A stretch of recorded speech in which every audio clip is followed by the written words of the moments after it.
В день встречи односельчан село Ускут оживает. Здесь звучит особый говор его уроженцев. Людей с уникальным характером, любящих и преданных своим родным местам. Сюда они приезжают со своими детьми и внуками, впитавшими особенности своих предков. Дважды депортированная Мумине Карабаш родилась в 1931 году в Ускуте. В 13-летнем возрасте она пережила страшную депортацию. Любовь к Крыму помогла Мумине ханым и ее семье преодолеть трудности возвращения в родное село. Но благодаря своему сильному характеру и упорству она снова поселилась в Ускуте. 13 yaşında bu köyden sürgün oldum. Özbekistan'a yaşadım. 68'de Kırım'a göçüp geldim.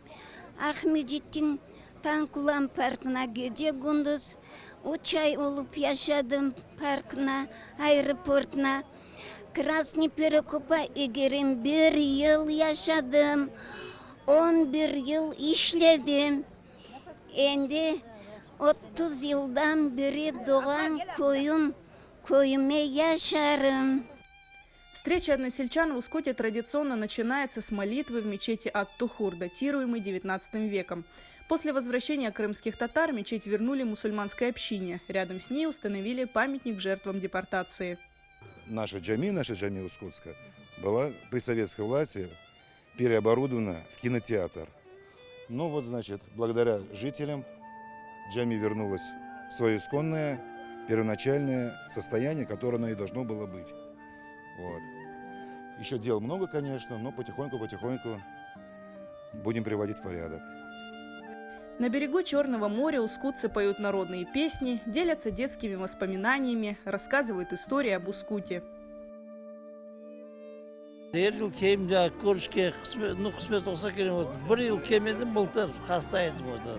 Şimdi keleyim, ata her yıl keleyim de.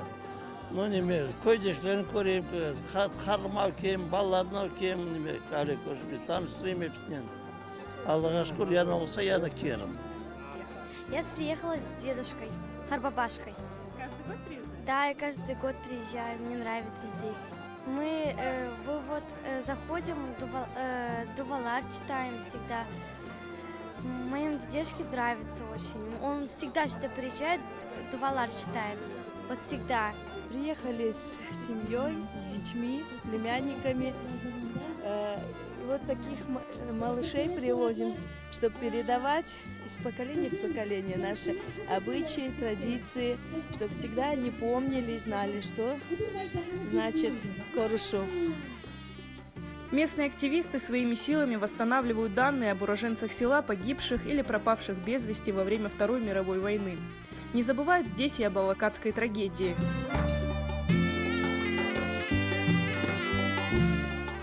Bu yılın bir işimiz var çünkü bu sorgun etken spiskaları taptık. Bunun için cemaattan şimdi pek çok hatalar anda içine onları doğurtuyuk. Ondan başka işte Alakat faciasının taşı koyuldu. Arşivlerde tapılgan 54 tane kurbanın ismi yazılmış. Anlaf, tarih taşları koyulmuş. İşte yılına da onda bir tamir işleri yapıp плитка koymaya istedik. После депортации Ускут переименовали в Приветное. Сейчас здесь проживает около 150 крымско-татарских семей. Остальные выходцы из села разбросаны по всему Крыму, но всех их объединяет любовь к родному Ускуту, куда они ежегодно съезжаются на встречу односельчан.